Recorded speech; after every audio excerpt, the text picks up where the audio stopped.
Today, we're diving into a topic that's sending shockwaves through Europe and redefining security dynamics in ways that few could have anticipated.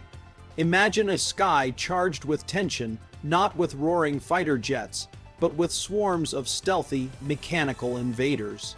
Poland, a NATO member with a long, complex history in regional politics, recently found itself at the epicenter of a developing crisis, an aerial incursion that was swift, unexpected, and unsettling. NATO has intercepted Russian drones over Polish airspace. This is not just another headline. It's a moment that demands our attention because it carries implications far beyond the drones themselves.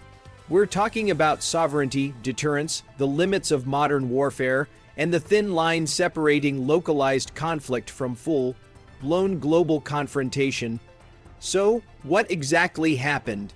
In recent days, NATO forces stationed in and around Poland have successfully intercepted multiple unmanned aerial vehicles, commonly known as drones, that were detected breaching Polish airspace.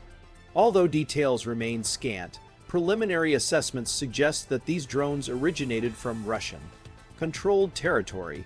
Whether this was a deliberate act of provocation, a testing of NATO's response protocols, or a tragic miscalculation, the event marks a clear escalation.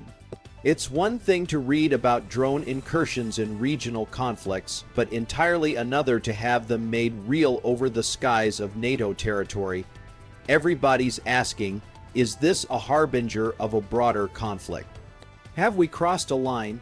Let's take a step back and recall that over the past decade, unmanned aerial systems have transformed the battlefield. From reconnaissance missions to targeted strikes, drones are cheap, versatile, and terrifyingly effective. Yet, their use near the borders of NATO states, especially Poland, which has been particularly vigilant due to its geographical proximity to Russia and its ongoing support for Ukraine, takes the stakes to a new level. The incursion of drones into Poland challenges not just national defense, but the very essence of NATO's collective security guarantee. An attack on one is an attack on all. So we must ask, does this incident trigger NATO's Article 5, or will it remain beneath that threshold, a dangerous gray zone where ambiguity becomes weaponized? Let's consider motivations. Why would Russia, or any actor, send drones over Polish airspace? One theory is that this was a probing operation, testing reaction times, communication channels, and engagement protocols. Think of it as poking the bear to see how it flinches. NATO, eager to avoid being caught off guard as it was in previous conflicts, responded swiftly. Polish radar detected the drones, alerted Allied units, and the drones were intercepted or forced to retreat.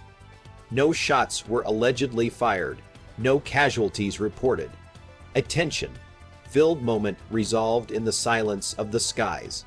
But even a brief episode like this can shatter trust and send ripples across capitals from Washington to Brussels to Moscow. Another theory is that this was a deliberate escalation, an attempt to narrow the window of conflict, push NATO into a response that could be construed as aggressive or alternatively, to test public and political reaction within NATO countries. If a drone crashes, who investigates? If debris lands in a civilian area, what happens next? That uncertainty can be used as a strategic lever, and it's not purely theoretical. Earlier this year, similar drone incidents near Lithuanian and Estonian borders raised alarms, though those were chalked up to misidentification or wayward flights. Now, with Poland's involvement, the game feels more high, stakes more calculated. But to truly grasp the significance of this incident, we must delve into the broader geopolitical canvas. Poland, bordering both Ukraine and Belarus, has been among the most steadfast supporters of Kyiv, sending arms, logistical support, and rallying Western allies in defense of Ukrainian sovereignty. Meanwhile, Russia has responded with a combination of brute force in Ukraine, cyber attacks, information warfare, and increasingly, drone strikes. In that context, a drone incursion into Poland can hardly be dismissed as accidental. The optics are ominous, Russia nudging NATO closer to direct confrontation, constricting its room for maneuver, and normalizing aggressive incursions. For NATO, the balancing act is brutal: demonstrate resolve without provoking open war, reassure member states without rewarding aggression, and maintain credible deterrence without administering a blow that could spark retaliation. Let's also talk about the technical and military aspects of this interception. NATO's integrated air defense systems, radar, command centers, interceptor jets, ground-based missile batteries are designed to detect and neutralize threats swiftly. When these drones popped up on sensors, the response clock started ticking. Fighters scrambled or surfaced. Where systems were activated, drones were either shot down or guided out of the airspace. The seamless coordination between national and alliance-level assets is a testament to the training, readiness, and investment poured into collective defense. Yet, the incident also exposes potential vulnerabilities. Can NATO track every small drone or drone swarm? What if a mass drone attack originated from multiple vectors? Are radars too focused on larger threats like missiles and aircraft to catch small, low-flying drones? These are questions defense planners will scrutinize in the aftermath. What about public sentiment? In Poland, the reaction is likely intense.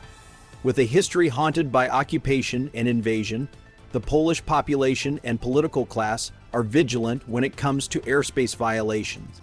The government and military are under immediate pressure to respond with transparency and strength. Will Poland now ramp up air patrols, deploy more Patriot systems, or request additional NATO deployments? Will politicians call for stronger deterrence measures across the region? Meanwhile, within NATO, this incident fuels the ongoing debate over burden sharing, defense spending, and strategic priorities. Should more resources be allocated to drone detection and countermeasures? Should NATO rethink its rules of engagement when it comes to unmanned incursions? Such decisions could reshape the alliance's posture for years to come. Across the Polish border in Russia, or in Moscow's corridors of power, the calculus might now look different too. If the drone mission accomplished its goal, it wasn't merely to collect data on response times. It was also about testing boundaries. If NATO lets the drones go unchallenged, so much the better for future probing missions. If NATO overreacts, Moscow gains a propaganda victory, painting NATO as the aggressive party. A grim strategic dance, executed in the skies, but with footprints on the ground in every direction. Then there's the bigger picture. What if this is the beginning of a new normal where airspace incursions, cyber intrusions, and misinformation campaigns become the instruments of choice for power plays between nuclear-armed neighbors? The Ukraine conflict has already changed how wars are fought. Hybrid warfare incorporating conventional, secret, digital, and societal dimension. NATO's deterrence doctrine, originally crafted during the Cold War for Soviet tanks and bombers, must now evolve to address drones, electronic warfare, and disinformation. In many ways, the battle for the future is already here. But is there hope? Absolutely. Poland, backed by NATO's solidarity, has an opportunity to lead the way in deepening the alliance's defenses against asymmetric threats. Investments in advanced radar systems, drone detection networks, artificial intelligence for identifying threats, and counter-drone technologies can pay dividends. Coordination with neighboring states like Lithuania and the Baltic countries can create a networked air defense system resilient to small yet lethal intrusions.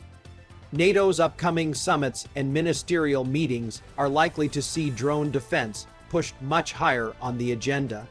The public pressure now helps that, making the risk real and the policy response necessary. As we digest all this, the question on everyone's mind remains, could this spark a wider war? It's easy to envision a worst-case scenario. Drones fall on civilian areas, casualties result, NATO responds with force, escalation spirals. But let's temper that with realism. For now, the incident has been contained. NATO's reaction was firm but measured. No lives lost, no destruction, no public panic yet. And with Warsaw and allies, the message is clear. Sovereignty is non-negotiable. Poland is not Ukraine. NATO's collective defense mechanisms are active, visible, and credible. So what should the world watch for next? Firstly, statements from NATO leadership and the Polish government. Will they demand investigations, make formal protests, or increase military readiness? Secondly, similar drone or electronic incursions in neighboring states. Any repetition could signal a campaign rather than an isolated incident. Third, shifts in NATO defense policy, especially any new deployments, new spending, or changes in engagement rules.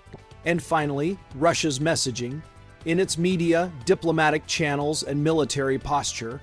If the rhetoric remains escalatory, we may be looking at a long-term campaign of strategic probing.